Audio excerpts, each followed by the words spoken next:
আমরা দেখেছি নিম্নবর্ণের মানুষ, হিন্দু সম্প্রদায়ের মানুষ, যাদের দলিত বলা হয়, তাদের মুখে বিজেপি সাংসদ এবং বিজেপির নেতারা তারা মুখে প্রস্তাব করে দিচ্ছেন প্রকাশ্য দিবালোকে। ভাইরাল হয়েছিল মোবাইলে, আপনারা লক্ষ্য করেছেন, দেখেছেন, খবরের কাগজে দেখেছেন, ইলেকট্রনিক্স মিডিয়ার মধ্য দিয়ে দেখেছেন যে গোটা ভারতবর্ষ জুড়ে বিভিন্ন রাজ্য থেকে যখন কৃষকরা দিল্লির বুকে অভিযান করলেন, দিল্লিতে যখন কৃষকদের দাবি দেওয়া নিয়ে উপস্থিত হলেন, দিল্লির প্রকাশ্য রাজপথে দাঁড়িয়ে এমপি সাংসদ বিজেপির গাড়ি চালিয়ে দিয়ে 6 জন কৃষককে নীরবে হত্যা করলেন। আজও পর্যন্ত তার কিন্তু কোনো বিচার হয়নি। বন্ধু, আমরা সেই কারণেই বলছি, শুধু সংখ্যালঘু মুসলিমদের উপরে অত্যাচার যে হচ্ছে তা নয়, গোটা ভারতবর্ষ জুড়ে নিম্নবর্ণের হিন্দু সম্প্রদায়ের যারা মানুষ, তাদের উপরে নির্মম অত্যাচার শুরু হয়েছে। অত্যাচার শুরু হয়েছে শুধু বাবরি মসজিদ ভাঙার মধ্যে দিয়ে নয়। গত কয়েকদিন আগে টেলিগ্রাফ কাগজে আপনারা নিশ্চিতভাবে দেখেছেন, দিল্লির মসজিদ, দিল্লির প্রকাশ্য মসজিদটাকে ভেঙে গুড়িয়ে দেওয়ার সিদ্ধান্ত নিয়েছে কেন্দ্রীয় সরকার। দা টেলিগ্রাফ কাগজে প্রকাশিত হয়েছে। আমরা এই কারণেই বলতে চাইছি যে ভারতবর্ষের এই সরকার শুধু সাম্প্রদায়িক নয়, শুধু মহিলাদের উপরে অত্যাচার করছে এমনটা বিষয় নয়, শুধু নিম্নবর্ণের হিন্দুদেরকে তারা অত্যাচার করছে শুধু তাই নয়, গোটা ভারতবর্ষের 85% মানুষের বিরুদ্ধে তারা কাজ করছে। অর্থাৎ উচ্চ বর্ণের ব্রাহ্মণ আর্য সমাজের মানুষ যারা শিল্পপতি, তাদের স্বার্থে কাজ করছে। সেই কারণেই আমরা এই কেন্দ্রীয় সরকারের বিরুদ্ধে একের বিরুদ্ধে এক লড়াই করতে চাই গোটা ভারতবর্ষ জুড়ে। অনেকের মনে হতে পারে নাগরিক সমাজ, পশ্চিমবাংলার নাগরিক সমাজ কেন তৃণমূলকে সমর্থন করছে। আমরা মনে করেছি পশ্চিমবাংলায় দাঁড়িয়ে তৃণমূল ছাড়া আর কারোর শক্তি নেই বিজেপিকে হটানোর। আমরা মনে করছি উত্তরপ্রদেশে আদি যোগীকে যদি হটাতে হয় তাহলে কংগ্রেসকে অনেক নমনীয় হতে হবে, কারণ সেখানে অখিলেশ যাদবের সেকেন্ড পজিশন রয়েছে, বিজেপি রয়েছে প্রথম পজিশনে। সুতরাং কংগ্রেসকে অনেক নমনীয় ভাবে অখিলেশ যাদবের সাথে সমঝোতা করতে হবে, কারণ কংগ্রেস আমিদির মতন জায়গাতেও হেরেছে। কংগ্রেস সারা উত্তরপ্রদেশে 2% ভোট পেয়েছে। তাহলে পরে এই শতাংশ ভোট নিয়ে তারা যদি বলে আমরা 30 থেকে 40টা আসন আমাদের দিতে হবে, আমরা বুঝে নেব গোটা ভারতবর্ষের কংগ্রেস তারা হচ্ছে বিজেপিকে হারাতে চাইছে না। যদি তারা নমনীয় হয়, যদি তারা মনে করে যে অখিলেশ যাদব সেখানে সেকেন্ড পজিশনে রয়েছে, তাকে 40 থেকে 50টা সিটে সে লড়াই করবে, আমরা 8টা থেকে 10টা সিটে লড়াই করব, মায়াবতীকে সঙ্গে নিয়ে, মায়াবতী সহ আরো কিছু আঞ্চলিক দলকে সঙ্গে নিয়ে বাকি 80টা সিটের মধ্যে 40টা সিট আমরা সমঝোতা করব, তবেই তো ঐক্যবদ্ধ হবে, তবেই ইন্ডিয়া শক্তিশালী হবে। পশ্চিমবাংলার বুকে দাঁড়িয়ে আমরা লক্ষ্য করছি উত্তরপ্রদেশে অখিলেশ যাদব খুবই খারাপ, পশ্চিমবাংলার বুকে দাঁড়িয়ে আমরা লক্ষ্য করছি মমতা বন্দ্যোপাধ্যায় খুবই খারাপ। কারণটা হচ্ছে এই পশ্চিমবাংলার বুকে দাঁড়িয়ে কংগ্রেস এবং সিপিআইএম, কমিউনিস্ট পার্টি অফ মার্ক্সবাদী, তারা মনে করছেন যে আমরা ইন্ডিয়া জোটের সঙ্গে থাকবো না, ইন্ডিয়া জোটের সঙ্গে না থেকে আমরা বিজেপিকে সহযোগিতা করব। বিগত দিনের ইতিহাস তাই আমরা লক্ষ্য করেছি। আপনাদের নিশ্চিতভাবে মনে আছে যে 19 সালে যে লোকসভার যে নির্বাচন হয়ে গেল, 19 সালে সেই লোকসভা নির্বাচনকে আপনারা নিশ্চিতভাবে স্মরণে রেখেছেন। আপনারা স্মরণে রেখেছেন 21 সালের নির্বাচনকে স্মরণে রেখেছেন। আমি নিশ্চিতভাবে সে তার ভিতরে ঢুকবো, কিন্তু এই কথাটা বলতে চাই, আমাদের পশ্চিমবাংলার মাননীয় মুখ্যমন্ত্রী ইতিমধ্যেই সীতারাম ইয়েচুরির সাথে বলে দিয়েছেন আপনাদের সাথে আমার আলোচনার দরজা খোলা রইল, ইন্ডিয়া জোটকে শক্তিশালী করার জন্য আমরা আলোচনা করতে চাই। কংগ্রেসকে ইতিমধ্যেই মাননীয় মুখ্যমন্ত্রী বলে দিয়েছেন আমরা সিট দিতে রাজি আছি, কিন্তু কতটা? যদি আপনারা বিজেপিকে যদি হারাতে চান, আপনারা যে দুটো রাজ্যে যে দুটো কেন্দ্রে জিতে আছেন সেই দুটো কেন্দ্রেই হচ্ছে আপনারা সিট নেবেন, বাকি জায়গাগুলোতে এই পশ্চিম বাংলায় তৃণমূল কংগ্রেস লড়াই করবে, তবেই সম্ভব ইন্ডিয়া জোটকে শক্তিশালী করে পশ্চিম বাংলার বুক থেকে 42-এ শূন্য করা। যে কথাটা আপনাদের সামনে স্মরণ করিয়ে দিতে চাইছিলাম, 19 সালের লোকসভা নির্বাচন, 19 সালে লোকসভা নির্বাচনের আগে আমরা লক্ষ্য করছিলাম যে গোটা পশ্চিম বাংলার বুকে কমিউনিস্ট পার্টি অফ মার্ক্সবাদী, যাকে আমরা মিলিবাদীও বলতে পারি। কেন বললাম এই কথা, তার ব্যাখ্যা পরে নিশ্চিতভাবে আমরা দেব। কিন্তু একথা সত্য যে 19 সালে লোকসভা নির্বাচনের আগে এই কমিউনিস্ট পার্টির কাছে ভোটের সংখ্যা ছিল 29%, অর্থাৎ 100 জনের মধ্যে 29টা ভোট তাদের হাতে ছিল। সেই ভোটটাকে সামনে নিয়ে তারা 19 সালে লোকসভা নির্বাচনে লড়াইটা করেছিলেন। আমরা একটা স্লোগান পাড়ায় পাড়ায় লক্ষ্য করেছিলাম, পাড়ায় পাড়ায় চায়ের দোকানে, বাজারে, ঘাটে, রাস্তায়, মোড়ে আমরা লক্ষ্য করেছিলাম, আগে রাম পরে বাম। আমরা যারা বিজেপি বিরোধী মন থেকে, যারা আমরা বিজেপিকে শত্রু মনে করি, আমরা যারা মন থেকে ভারতবর্ষের শত্রু বিজেপিকে মনে করি, সেদিন আমরা অবাক হয়ে গিয়েছিলাম যে আগে রাম পরে বাম এই কথাটা বলছে কারা। যখন আমরা নির্বাচনের রেজাল্টটা বেরোলো, যখন আমরা দেখলাম 29% থেকে 22% ভোট একটা ধাক্কায় কমিউনিস্ট পার্টির কাছ থেকে চলে গেল, অর্থাৎ তাদের হাতে এলো মাত্র 7.5% বা 7% ভোট। এতদিন পর্যন্ত আমরা লক্ষ্য করছিলাম, এবিপি আনন্দের সুমন বলছিলেন, সেই 6 সাল থেকে বলছিলেন, এই যে বামপন্থীদের রক্তক্ষরণ হচ্ছে, যে 22% ভোট 19 সালে কিন্তু একটা ধাক্কায় কিন্তু চলে গেল। আমরা এই ভোটটা কোথায় গেল আমরা খুঁজে বেড়াচ্ছিলাম। কারণ তৃণমূলের যে ভোট পার্সেন্টেজ বাড়লো 19 সালে, সেটা আমরা কিন্তু বিশেষ করে লক্ষ্য করতে পারছিলাম না, কারণ অত্যন্ত কম মার্জিনে কিন্তু আবারও তৃণমূল কংগ্রেস জয়যুক্ত হয়েছিলেন। কিন্তু বাকি 22% ভোট খুঁজতে খুঁজতে আমরা দেখলাম বড় ফুলে গিয়ে পড়েছে, পদ্ম ফুলে গিয়ে পড়েছে, বিজেপির কাছে গিয়ে পড়েছে। তাই কিন্তু পশ্চিমবাংলার মুখ থেকে 18টা সিট জিতেছিল বিজেপিরা, আর এই চক্রান্ত করেছিল বামপন্থীরা, অর্থাৎ কমিউনিস্ট পার্টি মার্ক্সবাদীরা। অর্থাৎ পশ্চিমবাংলার মানুষের সাথে এরা কিন্তু গদ্দারি করেছিল। আমি শুনেছি আগুন পাখি কাটিয়ার থেকে শুরু করে, বসিরহাট থেকে শুরু করে আকাশে বাতাসে উড়ে বেড়ায়, প্রচুর লোক আগুন পাখির পিছনে ছুটে বেড়ায়, ভোট আসলে কিন্তু তাদের মানুষ আর ভোট দেয় না। 21 সালের ব্রিগেডের ময়দানের মঞ্চে আমি ছিলাম, সর্বাধিক রেকর্ড ভিড় জমায়েত হয়েছিল ব্রিগেডের ময়দানে। মঞ্চ থেকে লক্ষ্য করছিলাম হাজার হাজার লক্ষ লক্ষ মানুষ, অনেক মানুষ সেদিন রাস্তায় ছিলেন, পৌঁছাতে পারেননি।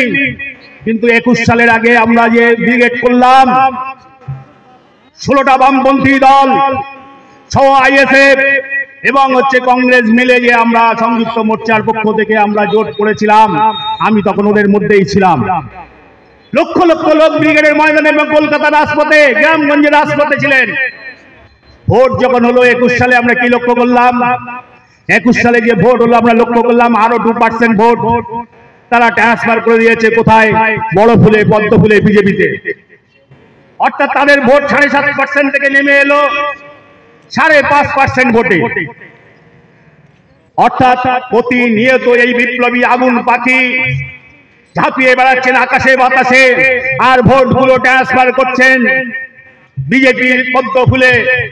তাই ওরা যখন সংগঠিত হয় কাটিয়াটের মাঠে, ওরা যখন বসিরহাটের রাজপথে যখন ওরা মিছিল সংগঠিত করে, ওরা যখন বরানগর থেকে যখন ব্যারাকপুর থেকে বরানগর যখন রাজপথে ওরা মিছিল সংগঠিত করে ইনসাফ যাত্রার নামে, তখন আমরা ভয় পাই আবার ওরা সংগঠিত হয়ে এই সংগঠিত আকারে পদ্মফুলের দিকে ভোটটা ঠেলে দেবে কিনা, ওরা আবারও ট্রান্সফার করবে কিনা, এটা আমরা ভয় পাই। কেন বললাম মার্ক্সবাদী নয় মিলিবাদী? ওরা বলছে দুর্নীতি, ওরা বলছে দুর্নীতি। আরে দুর্নীতি যদি বলেন, চাকরি দুর্নীতি, রেশনের দুর্নীতি যদি কথা বলেন, আপনি বন্ধু বলুন মিলি ভট্টাচার্য অর্থাৎ সুজনদার স্ত্রী বৌদি বলি, ওনার যে চাকরিটা এন্ডোস কলেজের ল্যাবে চাকরি করেন, ওই চাকরিটা তো চিরকুট দিয়ে করেছিলেন। সুজনদা তো বলেছিলেন যেদিন আমার এই চিরকুটটাকে একটু ফলো করতে হবে, এই কাজটা করে দিতে হবে। মিলি ভট্টাচার্যকে, মহিতোষ ভট্টাচার্য, মিলি ভট্টাচার্যের বাবা মহিতোষ ভট্টাচার্য বলছেন গোটা নাগপুরে তখন নেতৃত্ব দিচ্ছেন হিন্দু মহাসভার, হঠাৎ করে দেখা গেল শান্তিময় ভট্টাচার্য নামে আলিমুদ্দিন স্ট্রিটের কমিউনিস্ট পার্টির নেতা হয়ে গেলেন। ইতিহাসটা আগুন পাখিকে একটু জানতে বলবো। জানতে বলবো যে এই মিলি ভট্টাচার্য গেন্ডুস কলেজে চাকরি করতেন, সেই চাকরি চিরকুটের চাকরি। যদি দুর্নীতি করে থাকে পশ্চিমবাংলার কোন নেতা মন্ত্রী, আমরা নিশ্চিতভাবে তার শাস্তি চাই, চিহ্নিত করুক। কিন্তু বিনা বিচারে কেন আজও পর্যন্ত তারা জেলের মধ্যে বন্দী করে রেখেছেন? আজকে পর্যন্ত পশ্চিমবাংলার যতগুলো নেতা মন্ত্রীকে তারা ধরেছেন, প্রমাণ করতে পারেননি, বিনা বিচারে তাদেরকে জেলে আটক করে রাখা হয়েছে। আপনারা জেনেছেন ইতিমধ্যেই বিভিন্ন মিডিয়ার মাধ্যমে 147 জন সাংসদ, বিরোধী সাংসদকে তারা হচ্ছে সংসদ থেকে, তাদের সংসদ ভবন থেকে তাদের করছে বের করে দেওয়া হয়েছে, অর্থাৎ বিরোধী শূন্য করে দেওয়া হয়েছে পার্লামেন্টে, সেখান থেকে তাদের বের করে দেওয়া হয়েছে। এই 147 জনকে একটা টাইমে তারা হচ্ছে বের করে দিয়ে সেখানে বিরোধী শূন্য করে ইতিমধ্যেই তারা 3টে আইন তারা পাশ করেছে। যে আইন তারা পাশ করেছেন তার মধ্যে প্রথম যে আইনটা তারা পাশ করেছেন, এই কেন্দ্র সরকারের বিরুদ্ধে, বিজেপির বিরুদ্ধে যারা কথা বলবেন তাদেরকে বিনা বিচারে আটক করে রাখা হবে। পশ্চিমবাংলার বুকেও তাই ওরা ঘটাচ্ছে। কেন এখনো পর্যন্ত হাইকোর্টে, সুপ্রিম কোর্টে বিচার হলো না? তাদের কেন বিচার করে দোষী সাব্যস্ত করা হলো না? তাদেরকে কেন বিনা বিচারে এখনো আটক করে রাখা হয়েছে? আমরা নিশ্চিতভাবে দুর্নীতি ছাপাই করতে এখানে আসিনি।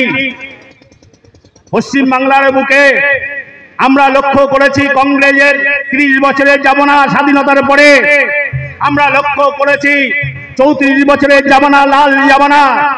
পশ্চিমবাংলার বুকে 34 বছর ধরে যখন বিপ্লবী বন্ধুরা যখন পশ্চিমবাংলায় পরিচালনা করেছেন, শাসন ব্যবস্থা পরিচালনা করেছেন, তখন পাড়ায় পাড়ায় ভোট লুট হতেও আমরা দেখেছি, ছাপ্পা ভোট দিতে আমরা দেখেছি, আঙুলগুলো ব্যথা হয়ে গেছে। আমি কমিউনিস্ট পার্টি করতাম, এই কাটিয়াতে দাঁড়িয়ে বিভিন্ন মঞ্চে কমিউনিস্ট পার্টির মঞ্চেতে দাঁড়িয়ে বক্তব্য রেখেছি। আমরা বুথে বুথে গিয়ে আমরা ছাপ্পা ভোট মেরেছি, আমরা কাটিয়ার থেকে গিয়ে দমদমে গিয়ে ছাপ্পা ভোট মেরেছি, আমরা পাড়ায় পাড়ায় গিয়ে ভোট লুট করেছি। এ কথা তো সত্য। কাটিয়ার স্কুলে মাস্টার মশাই যখন রিক্রুটমেন্ট হয়েছে 80,000 টাকা গুনে নেওয়া হয়েছে। ঘন্টা পেটানোর জন্য পিয়ানার স্কুলে যখন হচ্ছে রিক্রুটমেন্ট হয়েছে তখন ম্যানেজিং কমিটির টাকা গুনে নিয়েছে। হ্যাঁ, তখন চালের দাম ছিল পার্শ্বিকে 1 টাকা 4 আনা, তাই তখন তারা 80,000 টাকা নিয়েছেন, 1 লাখ টাকা নিয়েছেন। দুর্নীতি হয়নি।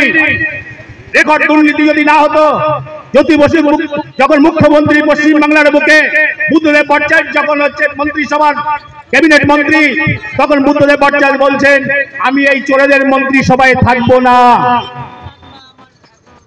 তাহলে পরে দুর্নীতির কথা আপনারা বলছেন। দুর্নীতি হয়নি পশ্চিমবাংলার বুকে, গরু চুরি হয়নি পশ্চিমবাংলার বুকে, সোনা চুরি হয়নি পশ্চিমবাংলার বুকে, কয়লা চুরি হয়নি পশ্চিমবাংলার বুকে। গরু তো হচ্ছে শুধু পশ্চিমবাংলায় উৎপাদন হয় এমন তো বিষয়টা নয়। গরু তো ইউপি থেকে আসে, রাজস্থান থেকে আসে, পাঞ্জাব থেকে আসে, হরিয়ানা থেকে আসে। তাহলে এই গরুগুলো কি পকেটে করে আনা যায়? সম্ভব? বামফ্রন্টের আমলে গরু চুরি হয়নি। পাড়ায় পাড়ায় কাঁচা রাস্তার উপর দিয়ে গরুগুলো যখন গেছে, গ্রামের পায়খানার গরুর গোবর গুলো সকালবেলা উঠে সাইকেল কাঁধে করে নিয়ে কাটিয়াটের বাজারে আসতে হয়েছে আমাদের। আমি কাটিয়াট স্কুলে ছাত্র ছিলাম, 5 থেকে 12 ক্লাস পর্যন্ত কাটিয়াট স্কুলে পড়েছি।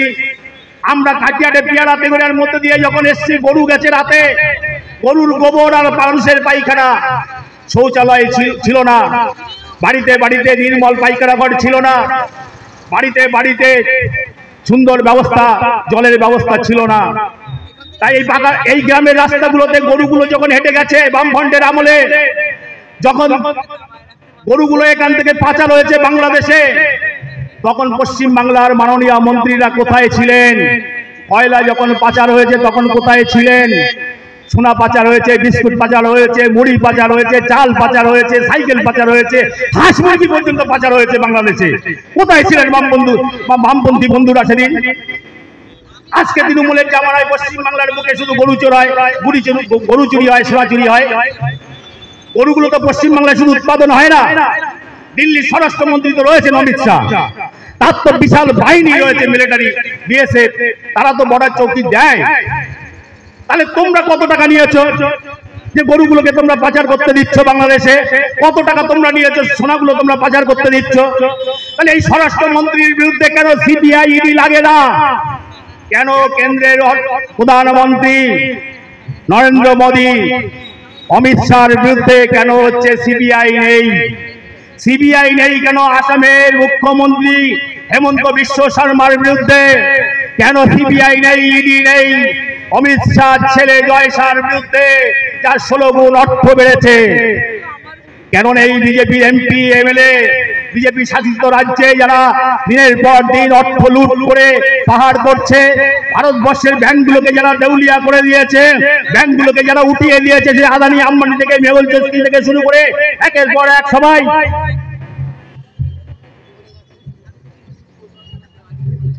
ব্যাংকগুলো উঠে গেল, ব্যাংকগুলোকে মার্জার করে দিয়েছে। ইউনাইটেড ব্যাংক এখন আর নেই। দেখবেন পাঞ্জাব ন্যাশনাল ব্যাংক ইন্ডিয়ান ব্যাংকের সাথে মার্জার করে দেওয়া হয়েছে। এই ব্যাংকগুলো লুট করেছে, কি করে করলো? আমাদের দেশের অর্থমন্ত্রী নির্মলা সীতারমণ, উনি সংসদের মধ্যে দাঁড়িয়ে বলছেন যে এই ব্যাংকের খাতা মুছে দিলাম, এত কোটি টাকা ঋণ নিয়ে পালিয়ে গেছে বিদেশে, সেই কারণে সেই টাকাগুলো অনাদায় হচ্ছে, তাই খাতা মুছে দিলাম, আবার পুনরায় তাদের হচ্ছে আমরা লোন দেবো। তাহলে এই নির্মলা সীতারামনের বিরুদ্ধে কেন সিবিআই নেই? কেন এই রিজার্ভ ব্যাংকের গভর্নরের বিরুদ্ধে কেন সিবিআই নেই, ইডি নেই? তাহলে সমস্ত ইডি সিবিআই পশ্চিমবঙ্গের এবং অন্যান্য রাজ্যে যেখানে বিজেপি বিরোধী দলগুলো রাজ্য পরিচালনা করছে, সেই সমস্ত জায়গাগুলোতে হচ্ছে ইডি সিবিআই। আপনাদের সামনে একটা কথা স্মরণ করিয়ে দিতে চাই। 14 সালে যখন নরেন্দ্র মোদীরা ক্ষমতায় আসছেন, তখন ভারতবর্ষের প্রধানমন্ত্রিত্ব, ভারতবর্ষের সরকার পরিচালনা করছেন কংগ্রেস। তখন ওরা দুর্নীতি দুর্নীতি দুর্নীতি, ঘুষ ঘুষ দুর্নীতি করে গোটা ভারতবর্ষের মানুষের কাছে কংগ্রেসকে পচিয়ে দিয়েছিল, ভারতবর্ষের মানুষকে কংগ্রেস থেকে বিচ্ছিন্ন করে দিয়েছিল। এবং সেই কারণেই ভারতবর্ষের মাটিতে বিজেপি হচ্ছে প্রতিষ্ঠা লাভ করতে পেরেছিল। মানুষ বুঝেছিল সত্যি সত্যি বপস কেলেঙ্কারি, মানুষ বুঝেছিল সত্যি সত্যি কংগ্রেসরা সব দুর্নীতি করছে, তাই হচ্ছে ওদেরকে বিদায় দিয়ে পদ্মফুলকে নিয়ে এসেছিল। আজকে আবার তারা বলতে চাইছে পশ্চিম বাংলার বুকে তৃণমূলের সঙ্গে জনগণকে বিচ্ছিন্ন করে দিয়ে আবারও তারা পশ্চিম বাংলার মাটিতে তারা দখল করতে চায়, পশ্চিম বাংলায় বিজেপিকে তারা হচ্ছে প্রতিষ্ঠা করতে চায়। কিন্তু পশ্চিম বাংলার মানুষ 21 সালে প্রমাণ করে দিয়েছে, এই বামপন্থী বন্ধুরা আইএসএফ এর জন্ম দিয়েছে ফুরফুরা শরীফে গিয়ে, সুজন চক্রবর্তী, মোহাম্মদ সেলিমরা গিয়ে, ওরা গিয়ে বারবার বলেছে এমন একটা নাম তোমাদের দিতে হবে, সেকুলার নাম, যে নাম দিলে তোমাদেরকে আমরা নিতে পারবো দলের মধ্যে, তোমাদের সাথে আমরা জোট করতে পারবো। তাই হচ্ছে মোহাম্মদ সেলিম, সুজন চক্রবর্তীরা সেদিন ফুরফুরা শরীফে বসে নাম দিয়েছিলেন আইএসএফ নাম, অর্থাৎ ইন্ডিয়ান সেকুলার ফ্রন্ট। সেদিন এই ইন্ডিয়ান সেকুলার ফ্রন্ট আর তার সাথে 16টা আরো বামপন্থী পার্টিকে সঙ্গে নিয়ে, সিপিএম পার্টি, কংগ্রেসকে সঙ্গে নিয়ে পশ্চিম বাংলার বুকে সংযুক্ত মোর্চা তৈরি করেছিলেন। আমরা সংযুক্ত মোর্চার মধ্যে ছিলাম, আমরাও সংযুক্ত মোর্চার মধ্যে সেদিন ছিলাম। নাগরিক সমাজের পক্ষ দাঁড়িয়ে, এখানে কাটকেটে দাঁড়িয়ে আমরাও সভা করেছিলাম সংযুক্ত মোর্চার পক্ষ থেকে, সংযুক্ত মোর্চাকে সমর্থন করে। কিন্তু কি দেখলাম আমরা? আসলে এই বিপ্লবী বন্ধু কমিউনিস্ট পার্টি মার্ক্সবাদী বন্ধুরা কি করলেন? গদ্দারিটা করলেন আইএসএফ কে সঙ্গে নিয়ে মুসলিম ভোটারটাকে আমরা ভাগাভাগি করব, অর্থাৎ মুসলিম ভোটার যদি কেটে আসে পশ্চিম বাংলা তৃণমূল হবে দুর্বল, কংগ্রেস যদি কিছু কেটে নিয়ে আসতে পারে তাহলে কম তৃণমূল হবে দুর্বল, আর সেই ফাঁকে বিজেপি পশ্চিম বাংলার বুকে ক্ষমতায় আসবে। কি ধরনের দুশ্মনী পশ্চিম বাংলার মানুষের সাথে, ভারতবর্ষের মানুষের সাথে এই কমিউনিস্ট পার্টির বন্ধুরা করেছিলেন সেদিন। তাই আজকে আমাদের আবারও ভয় হয় যখন দেখি মীনাক্ষী মুখার্জিরা একই সাথে বলে সাংবাদিকের সামনে দাঁড়িয়ে যে আমরা চোরের বিরুদ্ধে লড়াই করব, সাম্প্রদায়িকতার বিরুদ্ধে লড়াই করব। বন্ধু, আমরা বলছি এই ভুল রাজনীতি দিয়ে মানুষকে বিভ্রান্ত করবেন না, সঠিক রাজনীতির কথাটা আপনারা বলুন। আগামী 24 সালে যে নির্বাচনটা হবে, সেই নির্বাচনটা হবে কিন্তু কেন্দ্রীয় সরকারের উৎখাতের নির্বাচন। আর এই মঞ্চ থেকে আমরা দিল্লির সরকারের উৎখাতের ডাক দিচ্ছি, আপনারা নিশ্চিতভাবে আমাদের সাথে সহমত পোষণ করে গর্জে উঠবেন। তাই বন্ধু বলছি, ছোটখাটো স্বার্থকে ত্যাগ করে সমস্ত রাজনৈতিক দলগুলোকে নিঃশর্তে ইন্ডিয়া জোটকে সমর্থন করে কেন্দ্রের এই বিজেপি সরকারকে পরাজিত করতে হবে। এই কথাগুলো আপনাদের সামনে এখন রাখলাম সভাপতি হিসাবে। আপনাদের কাছে আরো যদি কিছু কথা বলার সুযোগ যদি আসে পরবর্তীকালে, আমি নিশ্চিতভাবে আপনাদের কাছে বলবো।